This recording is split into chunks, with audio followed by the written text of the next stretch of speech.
Driving into New York City just got a lot more expensive. The Big Apple's hotly contested congestion pricing now officially in effect. The plan is to charge city drivers in order to save the city's mass transit system. But with possible costs north of $20 per car, it has sparked a number of court filings. NewsNation's Alicia Nieves is live on the Upper West Side of Manhattan. Alicia, good morning. This plan has been in effect for years, or in planning stages for years. People aren't happy. Tell us how it's going to be enforced. Yeah, good morning, Hena. Certainly a lot of people in New York City right now not happy about this. If you look over my right shoulder, you can see kind of a silver pole with some cameras on it. That's the actual congestion tolling system. It's capturing license plates, photos of them, and then billing people accordingly as they enter kind of lower Manhattan and Midtown. This is really a first of its kind tolling system implemented right now around the country and around the world. Only a handful of cities have something like this. Cities like London, Stockholm, and Singapore. The kind of process or the program in these cities really helping to address traffic issues, ease congestion a bit, and certainly help cut pollution from vehicle emissions while raising money, millions of dollars for their respective governments. That's the goal here in New York City. The city planning to use these tolls and the revenue from it to modernize the city's transit system. We all know that could very much use some of the updating. But the challenge, as you noted, is that New York City is one of the most expensive cities in the country to live in or even just to visit, and now it's going to be more expensive. With a few exceptions, vehicles entering the Manhattan zone below 60th Street during peak hours going to be charging passenger cars $9 per vehicle, $21.60 for large trucks and buses.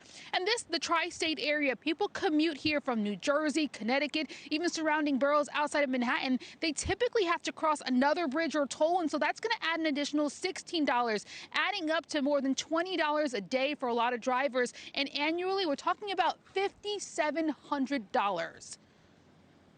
I think it's horrible. Why? I think if they were going to do it, they did a very small number, nobody would have said anything and cared. But my daughter lives on the corner of 60th Street, so just to come visit her, it's going to cost me more money each time. So I don't think I'm a fan of it.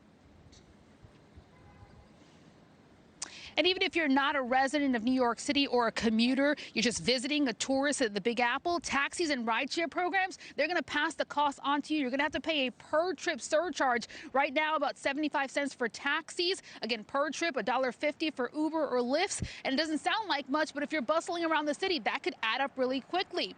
And let me just make one more point here. Even if you're not visiting New York, right, this story and toll system going to be something that you're going to want to pay attention to. And that's because other cities around the country could implement similar programs. We're talking cities like Los Angeles and DC. They have studies right now on congestion pricing, how that would work there. Other cities like Chicago and Boston, they're also in further kind of processes of implementing something like this. So New York right now feeling the pinch. We're the guinea pig, if you would, or a case study for something like this in other major cities across the country, Hena. We heard that gentleman say he didn't like it. He is not alone. A lot of controversy surrounding this, Alicia. Could this be short-lived? Yeah.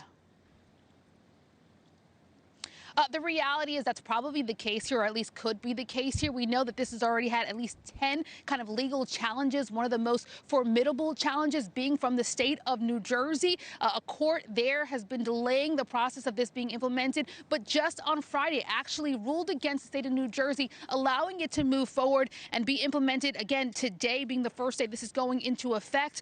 But that judge also in the ruling did allow for the program to provide additional information that could potentially overturn the decision later, again, leading to a halt. Connecticut senators, another kind of effort here to challenge this. They're asking, the Attorney General's office to explore legal recourse against New York for the unfair burden they say that it's going to impose on Connecticut residents. So very likely legal challenges could halt this program at the state level, but even at the federal level, because we know President-elect Trump, who takes office in just a few days, he has come out and said that he is going to ban this program. He, of course, has an apartment on Fifth Avenue and will be subject to the tolls taking effect today, Hena. Yeah, I was going to say Trump Tower just a few blocks away from you. Alicia Nieves live on the Upper West Side. Thank you. Thanks for watching. Go to joinnn.com to find NewsNation on your television provider. And don't forget to click the red subscribe button below to get more of NewsNation's fact-driven, unbiased coverage.